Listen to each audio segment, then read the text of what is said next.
Astaghfirullah.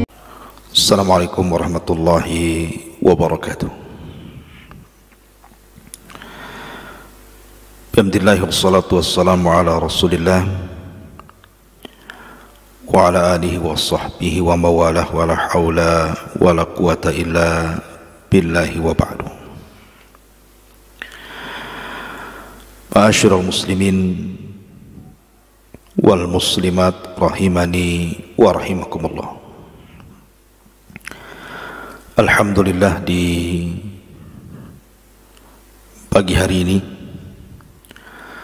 Allah subhanahu wa ta'ala masih memberikan nikmat kepada kita semuanya, sehingga Allah subhanahu wa ta'ala masih membangunkan kita di atas kebaikan. Salawat dan salam kita hadiahkan kepada Rasul kita Nabi besar Muhammad sallallahu alaihi wasallam. Sebelum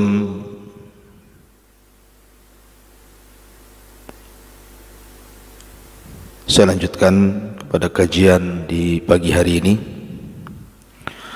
karena ini masih suasana Idul Fitri,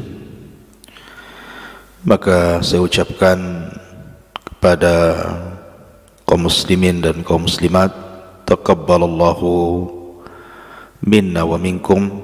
Semoga Allah subhanahu wa ta'ala menerima amalan kita dan juga anda selama beribadah di bulan Ramadan. Ma'asyiral muslimin, di antara hikmah Ramadan yang sering dilupakan saat menjelang hari raya adalah sebuah kisah ketika Nabi sallallahu alaihi wasallam naik ke atas mimbar. Kemudian Nabi sallallahu alaihi wasallam mengucapkan amin 3 kali. Amin, amin, amin. Kemudian Nabi sallallahu alaihi wasallam berkhutbah. Setelah berkhutbah, Nabi sallallahu alaihi wasallam turun dari mimbar. Kemudian para sahabat bertanya, "Ala ma amanta ya Rasulullah?" Apa doa yang kau aminkan wahai Rasul? Kami tidak mendengarnya. Maka Nabi sallallahu alaihi wasallam bersabda, "Atani Jibril." Tadi sewaktu aku naik ke atas mimbar, tiba-tiba Jibril datang kepadaku. Kemudian Jibril meminta agar 3 doanya diaminkan oleh diriku. Maka ku aminkan doanya. Coba kita perhatikan dan kita renungkan, kalau yang berdoa pemimpin para malaikat Jibril dan yang mengaminkan pemimpin para nabi dan rasul, artinya 2 pemimpin dari alam yang berbeda, kemudian disaksikan oleh manusia terbaik setelah para nabi dan rasul, para sahabat Nabi sallallahu alaihi wasallam. Kira-kira doa mana yang tidak akan dikabulkan oleh Allah subhanahu wa ta'ala, melainkan doanya Jibril yang diaminkan Rasul dan disaksikan para sahabat. Apa doanya malaikat Jibril? Ragima anfu rajulin adraka Ramadan falam yughfar min dunubi. Celaka dan binasa orang yang mendapatkan bulan Ramadan, akan tetapi keluar Ramadan tidak ada satupun dosanya yang diampuni oleh Allah subhanahu wa ta'ala. Maka kata Rasul, aku aminkan. Kemudian yang kedua, ragima anfu rajulin adraka walidayhi falam yudkhilahul jannah. Celaka dan binasa orang yang Allah takdirkan masih mendapatkan kedua orang tuanya masih hidup, tetapi tidak menjadikan jalan bagi dia masuk surga. Dan yang ketiga, celaka dan binasa orang yang disebutkan Rasul tetapi kita tidak bersalawat kepadanya. Yang ingin saya jelaskan satu poin di sini. Celaka dan binasa orang yang masih mendapatkan kedua orang tuanya masih hidup, akan tetapi tidak memasukkan ia ke dalam surga. Ma'asyiral muslimin yang dimuliakan Allah Subhanahu wa taala. Sebelum saya jelaskan tentang pentingnya doa Jibril yang kedua ini, saya ingin menyebutkan dua kisah berkaitan dengan birrul walidain dan dua kisah yang berkaitan dengan uququl walidain, durhaka kepada orang tua. Artinya ada 4 kisah, dan ini kisah nyata yang diceritakan oleh sebagian masyayikh kita. Kisah yang pertama, saya pernah mendengar seorang syekh bercerita tentang kisah seorang keluarga. Ada seorang suami dan juga istri memiliki anak-anak dan juga orang tua, seorang ibu yang tinggal di rumah anaknya. Dan ibu ini dijadikan oleh anaknya untuk mengasuh cucunya. Jadi di penghujung Ramadan ceritanya, 3 orang ini keluar dalam sebuah kendaraan dan ibunya dibawa untuk merawat anak-anaknya. Sebab kalau seandainya sampai di tempat belanja tidak ada yang bisa merawat anak-anaknya, maka dibawanya ibunya supaya menjaga anak-anaknya ketika suami istrinya berbelanja. Dan keduanya bermaksud untuk membeli perhiasan emas. Keluarlah keluarga ini menuju pasar untuk membeli emas. Sesampainya di pasar, kemudian turunlah suami istri ini, tetapi ibundanya tetap dalam mobil bersama cucunya. Dan perlu diketahui ibu ini adalah ibu dari sang suami. Turunlah suami istri ini dengan meninggalkan ibunya dalam kendaraan tadi bersama anaknya dan menuju toko emas. Karena lamanya, maka cucu daripada ibu ini yang namanya anak-anak tentu ada kalanya rewel, menangis dan begitu seterusnya. Maka nenek berinisiatif untuk menyusul ke toko emas tersebut. Siapa tahu kalau anak-anaknya ini melihat ayahnya atau ibunya, mereka akan terdiam. Turunlah sang ibu ini dari mobil tersebut menyusul anaknya. Lah anaknya ini sedang tawar-menawar harga emas dan sudah disepakati harga emas tersebut oleh keduanya. Lah ketika kemudian sang ibu sampai di toko emas tersebut, dia melihat ada cincin. Cincin ini bukan cincin emas, hanya cincin-cincinan biasa, dan harganya pun sangat murah sekali. Jadi sang ibu mengatakan, saya ingin membeli cincin ini, nanti bayarnya ambil dari anak saya yang sedang membeli emas ini. Akhirnya diambillah. Kemudian sang ibu ini memakaikan cincin itu di tangannya.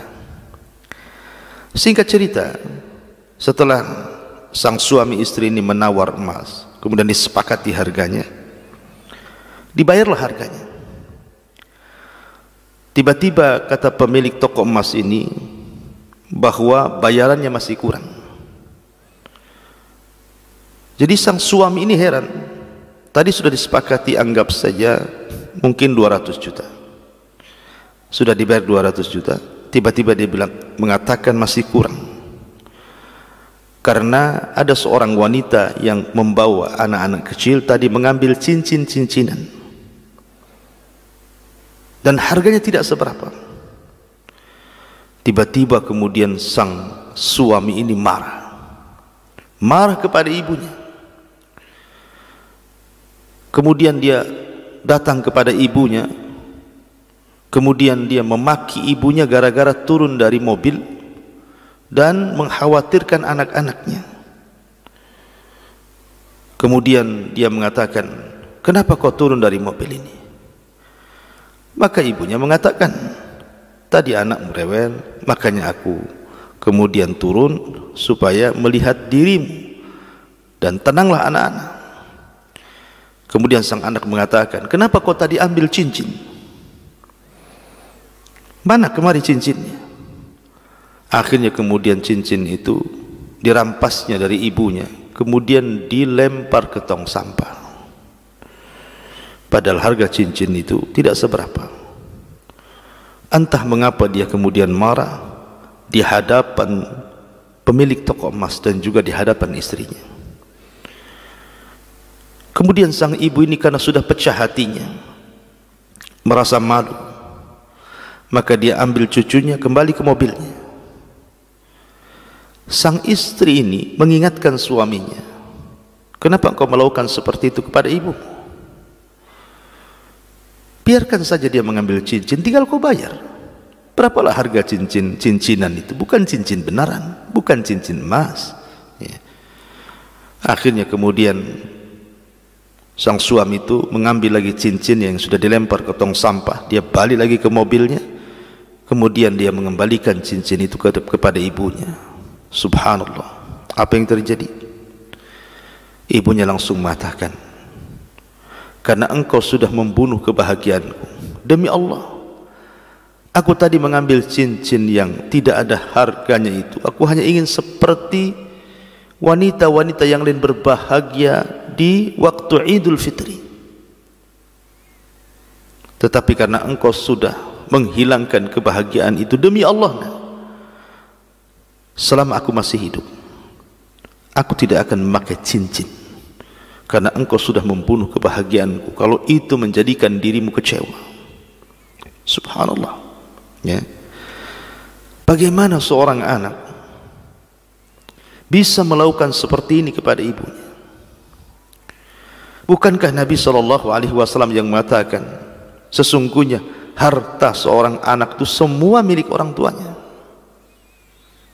Tapi ini berlaku uququl walidain, durhaka kepada orang tua. Kemudian kisah yang kedua, seorang syekh juga bercerita, ada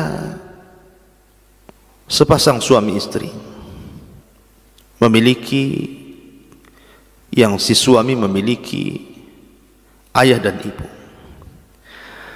Tapi selang beberapa waktu akhirnya ibunya meninggal dunia. Terpaksalah kemudian dia pun membawa ayahnya hidup satu rumah bersamanya. Karena ayahnya ini sudah tua, kemudian juga terkadang melakukan hal-hal seperti anak-anak, mungkin mengomentari makanan, mungkin mengomentari tempat, dan begitu seterusnya. Akhirnya istrinya ini tidak suka. Terjadilah kemudian perselisihan antara suami istri gara-gara ulah ayah daripada sang suami tersebut. Akhirnya kemudian disepakatilah untuk meletakkan ayahnya di panti jompo. Akhirnya sang anak pun kemudian memanggil ayahnya, kemudian mengatakan, wahai ayahku, bagaimana kalau seandainya engkau tinggal di panti jompo? Itu lebih baik bagimu. Insya Allah di sana ada tempat ibadah yang layak, makanan yang layak, teman-teman yang layak, suasana yang layak. Ayahnya paham, dan ayahnya juga tidak akan atau tidak membantah ucapan anaknya. Akhirnya kemudian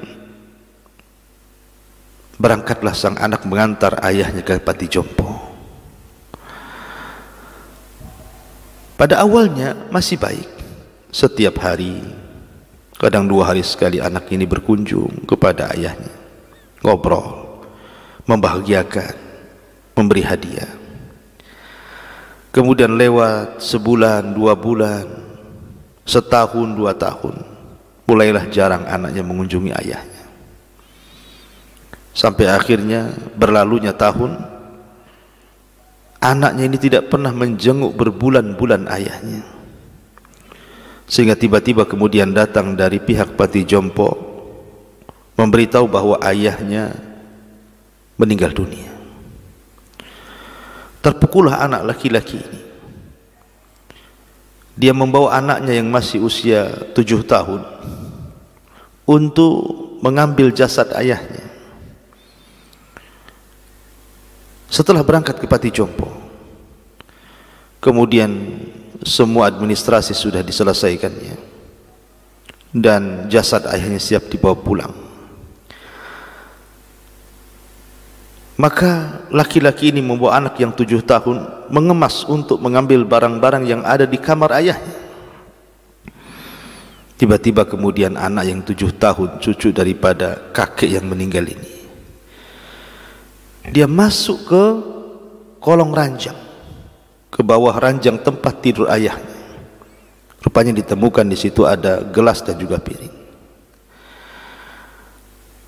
Kemudian ayahnya mengatakan, "Nak, itu gelas dan piring kakekmu sudah tidak layak lagi, gak usah dibawa pulang, buang, Nak."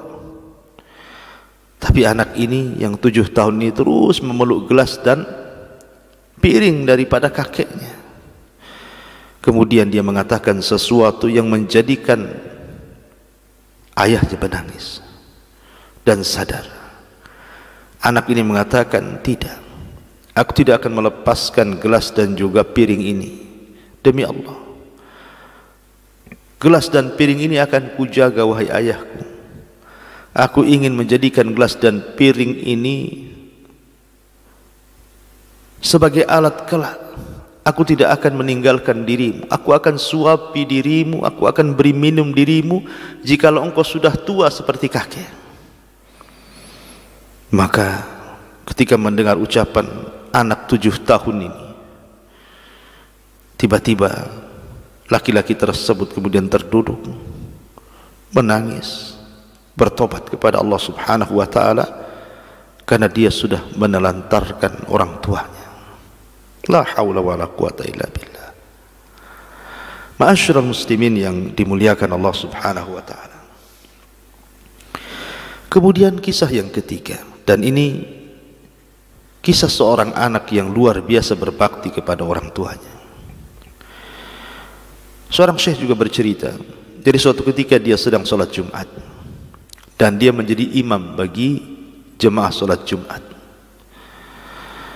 Ketika membaca surah Al-Fatihah sampai kepada iyyaka na'budu wa iyyaka nasta'in, tiba-tiba sang syekh ini mendengar di belakang saf terdengar ada orang yang jatuh. Kemudian selesai sholat, rupanya salah seorang musalli, orang yang sedang sholat yang berada di saf pertama itu, kemudian jatuh pingsan dalam sholatnya. Akhirnya kemudian selepas sholat pun manusia ramai dan menolong anak muda ini, kemudian meletakkan di teras masjid dan hendak dibawa ke mustasfa, ke rumah sakit. Maka berangkatlah kemudian syekh ini dengan beberapa jamaah mengantar anak muda ini ke rumah sakit. Tetapi pihak rumah sakit mengatakan sesungguhnya anak muda itu sudah meninggal saat jatuh ketika sholat. Artinya sudah lama dia meninggal. Akhirnya kemudian syekh ini mengatakan, "Demi Allah, tidak ada kematian yang lebih baik kecuali orang ini. Dia meninggal saat sholat Jumat, sedang berwudu dan sudah mendengarkan khutbah. dan dia diberikan wafat oleh Allah Subhanahu wa taala dalam posisi ibadah kepadanya dan di hari Jumat. Akhirnya kemudian sang syekh ini penasaran, menghubungi keluarga anak muda yang meninggal ini, dan anak muda ini namanya Muhammad dan punya adik namanya Khalid. Maka syekh mengatakan, "Ya Khalid, saya ingin bertanya kepadamu, amalan apa yang abangmu lakukan? Sungguh luar biasa kematiannya. Dia meninggal di atas wudu ketika salat di hari Jumat." Maka Khalid adiknya mengatakan, "Ya Syekh, demi Allah, dari seluruh keluarga kami, adik-adik kami, kakak-kakak kami, hanya Muhammadlah orang yang paling berbakti kepada orang tua kami. Semua yang dihajatkan orang tua kami tidak perlu meminta. Dia selalu bertanya soal minuman, dia paling hafal minuman orang tua kami dan dia sediakan. Dia paling hafal makanan kesukaan orang tua kami dan dia sediakan. Dia paling hafal warna jenis pakaian orang tua kami dan dia belikan. Apapun yang disukai orang tua kami maka dia hadirkan.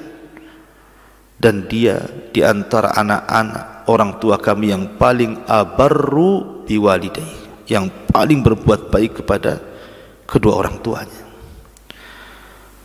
Maka Syekh pun mengatakan, "Demi Allah, inilah buah daripada berbuat baik kepada orang tua, Allah berikan dan Allah pilihkan kematian yang husnul khatimah." Ma'asyiral muslimin yang dimuliakan Allah Subhanahu wa taala, lihat bagaimana Allah Subhanahu wa taala mengakhiri akhir kebaikan bagi orang yang berbuat baik. Dan ini penting dalam kehidupan kita, karena khairul a'mal khawatimuha. Bagaimanapun sebaik-baik amal itu ditentukan oleh akhirnya, bukan ditentukan oleh awalnya, ditentukan oleh akhirnya. Dan anak muda ini diakhiri dengan kebaikan.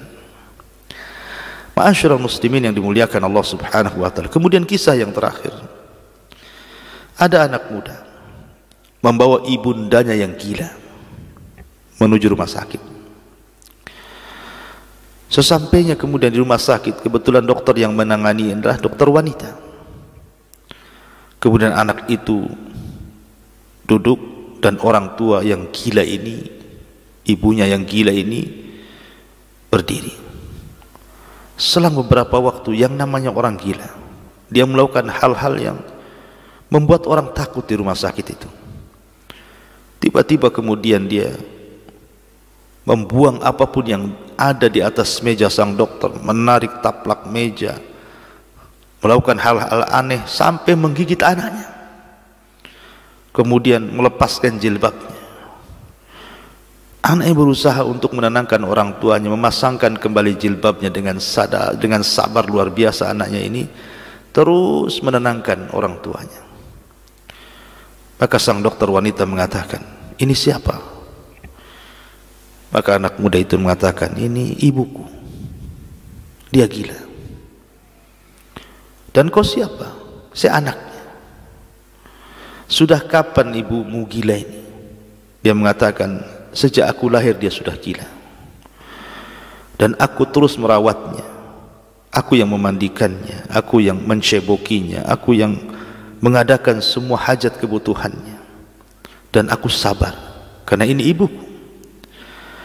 Kemudian sang dokter mengatakan, "Demi Allah, kalau engkau berbuat baik kepadanya sampai pun dia meninggal, bukankah dia tidak tahu bahwa engkau anaknya?" Maka sang anak mengatakan, "Demi Allah wahai dokter, ya memang ibuku tidak tahu aku adalah anaknya, tapi ibuku punya Tuhan. Tuhan ibuku tahu bahwa aku anaknya. Aku punya Allah, Rabb, yang mengetahui bahwa aku anaknya dan aku harus berbuat baik kepadanya." Ma'asyiral muslimin yang dimuliakan Allah Azza wa Jalla. Maka sang dokter pun kemudian mengatakan, "Demi Allah, sudah banyak nasihat yang sampai kepada aku, tapi tidak pernah meresap dalam hatiku kecuali setelah aku mendengar kata-katamu, Nak." Akhirnya sang dokter pun menangis karena belum merasa dia bisa melakukan kebaikan kepada orang tuanya seperti anak muda ini melakukan kebaikan kepada ibundanya yang gila. Ma'asyiral muslimin, terkadang ada seorang anak, orang tuanya tidak gila, namun mungkin orang tuanya sudah tua, terkadang mengucapkan kalimat-kalimat yang terulang-ulang, membosankan, menjengkelkan. Betapa banyak anak-anak yang kemudian memperlakukan ibunya lebih daripada kalau seandainya ibunya gila. Ma'asyiral muslimin yang dimuliakan Allah Azza wa Jalla, lihat dua kisah yang berbeda ini. Yang satu kisah luar biasa, birrul walidain, dan yang satunya lagi kisah yang menyedihkan, uququl walidain, durhaka kepada orang tua. Dari empat kisah ini bisa kita petik pelajaran, dan ini penting sekali, bahwa jangan pernah durhaka kepada orang tua. Hasan al-Basri rahimahullahu ta'ala pernah menangis di hadapan murid-muridnya, sementara murid-muridnya heran bagaimana seorang imam besar, ahli ibadah, ulama menangis. Ada apa? Tentu tangisan ulama bukan tangisan biasa, apalagi tangisannya sampai terseguk-seguk, sehingga murid-muridnya mengatakan, "Ya imam, wa ma yabki, ma yubkik, apa yang membuat anda menangis wahai imam?"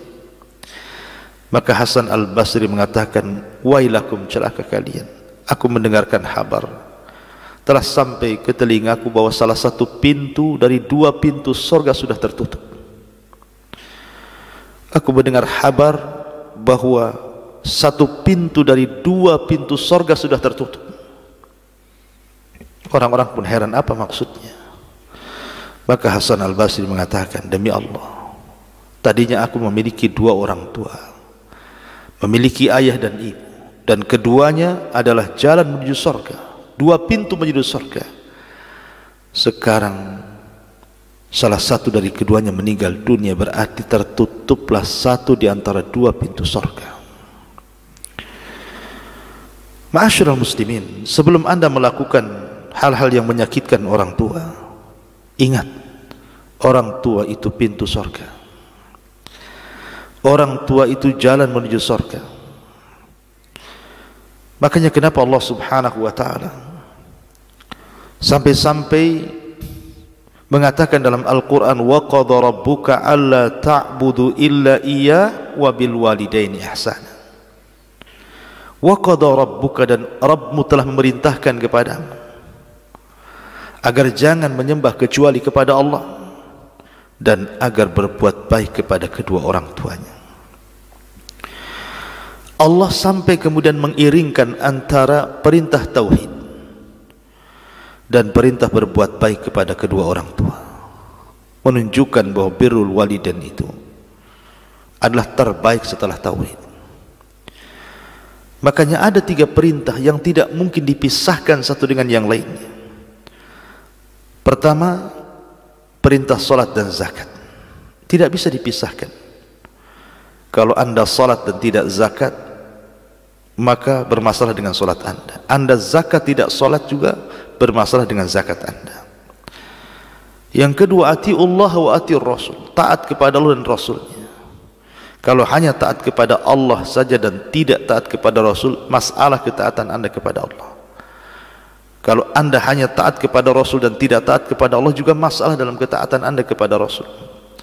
Sama dengan bersyukur akan nikmat yang Allah anugerahkan kepada kita dan nikmat adanya kedua orang tua, tidak bisa dipisahkan.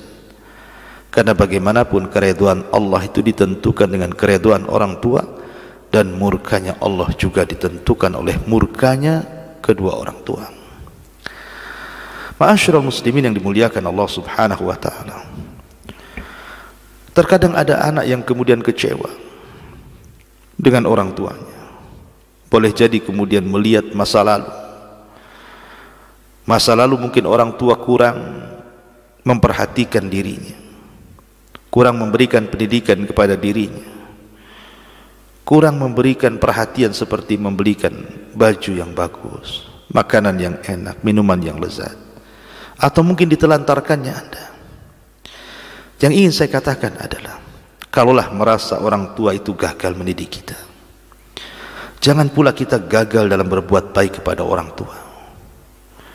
Ingat, jangan menanam dendam dan dengki sehingga berupaya membalas api dengan api. Jikalau merasa orang tua itu dulu menelantarkan kita, maka jangan pula kita berbuat hal yang sama dengannya, sehingga kemudian kita balas dendam dengan dendam. Bila mana merasa bahwa orang tua dulu jarang atau sama sekali tidak memberikan tempat yang layak, pakaian yang indah, makanan yang lezat, minuman yang enak, maka setelah Anda sukses, kaya, raya, Allah bentangkan kekayaan, apakah Anda akan berlaku hal yang sama kepada mereka? Ingat, takutlah kepada Allah Subhanahu wa ta'ala akan karma dan keramat orang tua. Demi Allah, seandainya pun orang tua kita kafir, musyrik, menyerang agama kita, benci dengan agama kita, tetap Allah Subhanahu wa ta'ala memperhatikan hak-hak dan perasaan orang tua, sehingga Allah katakan, wa in jahadaka ala an tusyrika bima laysa laka bihi ilmun fala tuti'huma wa sahibhuma fid dunya ma'rufa. Sampai Allah katakan, jikalau seandainya kedua orang tua memaksa kamu untuk melakukan kesyirikan, jangan taati, akan tetapi berbuat baik kepada mereka. Lihat, kalau seandainya orang tua kita kafir musyrik sekalipun, memaksa agama kita, meneror agama kita, tetap kita harus menjaga perasaan mereka. Apatah lagi masalah urusan dunia yang saya sebutkan tadi. Maka jangan dibalas dendam dengan dendam. Jangan sampai kemudian kalau lantaran orang tua kita tidak memberikan perhatian semasa kita kecil, kita lakukan hal yang sama kepada orang tua kita yang sudah tua. Ingat, mereka orang tua kita. Bagaimanapun mereka orang tua kita, adanya kita karena adanya Allah yang menciptakan kita lewat mereka. Ma'asyiral muslimin yang dimuliakan Allah Subhanahu wa ta'ala, dari sini jangan pernah durhaka kepada orang tua. Kalau seandainya kita tidak bisa membahagiakan orang tua kita, maka jangan sampai menyengsarakan mereka. Kalau kita belum mampu untuk membuat tertawa dan tersenyum orang tua, jangan pula kemudian membuat mereka menangis.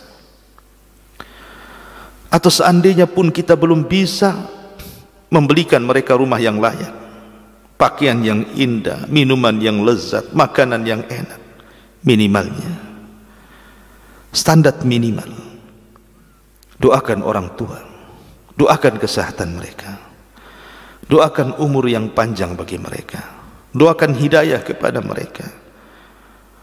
Ma'asyiral muslimin yang dimuliakan Allah Subhanahu wa ta'ala, dahulu ada laki-laki datang menemui Nabi SAW, ingin jihad bersama Nabi.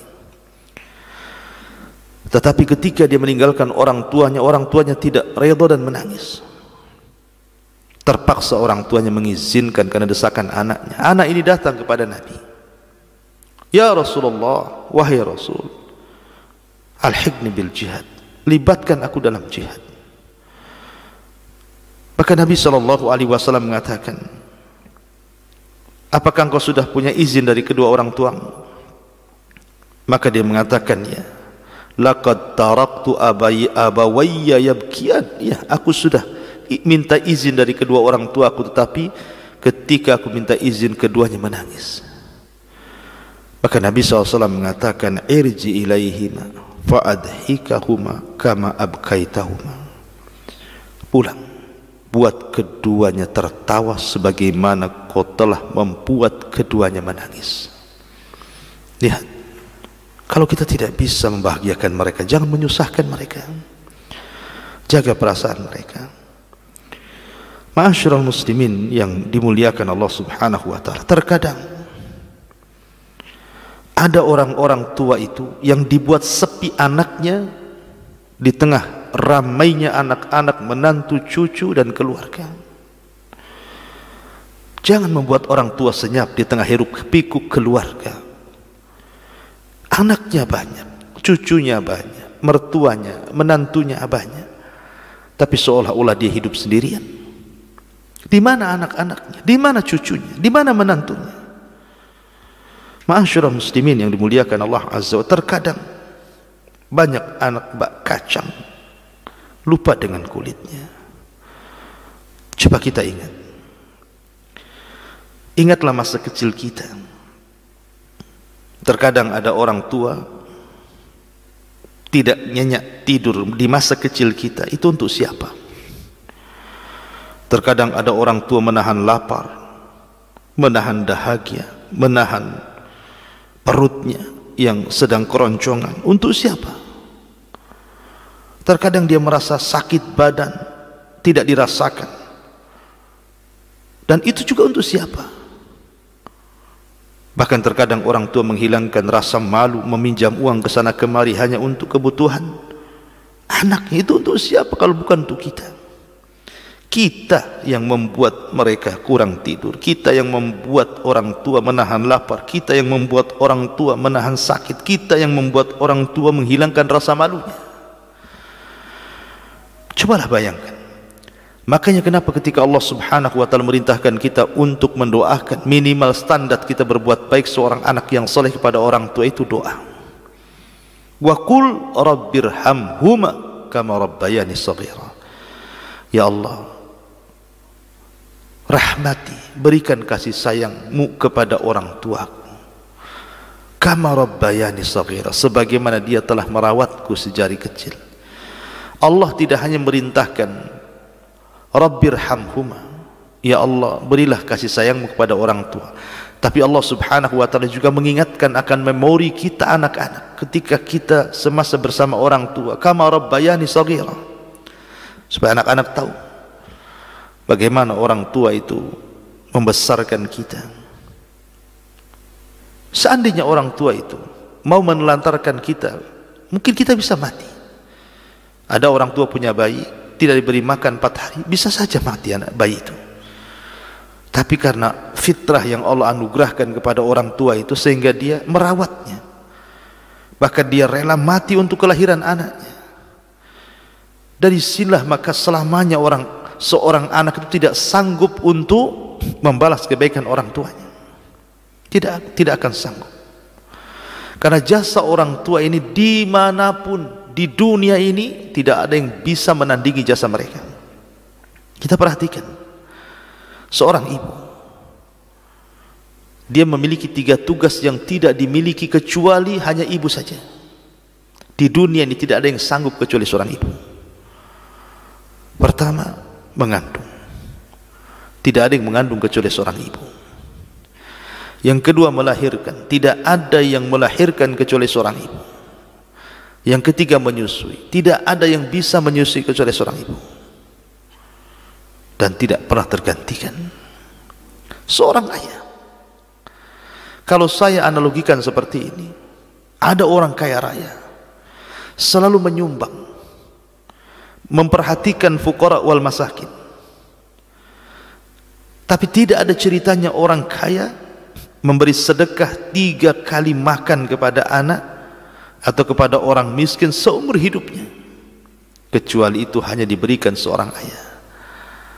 Ya, orang kaya terkadang memberi sedekah, mungkin setahun sekali menunggu Ramadan atau mengeluarkan zakatnya atau sedekahnya. Tapi seorang ayah, dia memberi makan 3 kali, pagi, siang, sore. Belum lagi cemilan-cemilannya, belum lagi mainan-mainannya, belum lagi pakaiannya. Dan itu rutinitas setiap hari. Dia bekerja siang, malam, pergi pagi, datang malam, panting tulang, keringat diperas dan begitu seterusnya. Tapi dia tidak pernah merasa lelah, merasa menyesal. Tetap saja dia bekerja untuk menghidupi anak istrinya. Mana ada orang kaya bisa melakukan seperti ini dalam sedekahnya? Hanya kebaikan seorang ayah kepada keluarga. Ma'asyiral muslimin yang dimuliakan Allah Subhanahu wa taala. Oleh karena itulah maka amalan terbaik bagi seorang anak kepada orang tua adalah jaga perasaan orang tua. Teringat dengan kisah Nabi Yusuf alaihi salam yang Allah Subhanahu wa taala firmankan, wa rafa'a abawaihi 'alal 'arsy wa kharru lahu sujjadan wa qala ya abati hadha ta'wilu ru'yaya min qablu an ja'alaha rabbi haqqan wa qad ahsana bi id akhrajani minas sijni wa ja'a bikum minal badwi min ba'di an nazagha asyaitanu baini wa baina ikhwati inna rabbi latifun liman yasha innahu huwal alimul hakim. Dan dia menaikkan kedua orang tuanya Yakub dan juga istrinya ke atas singgasananya, dan mereka semuanya, maksudnya saudara-saudara Yusuf, tunduk sujud kepada Yusuf.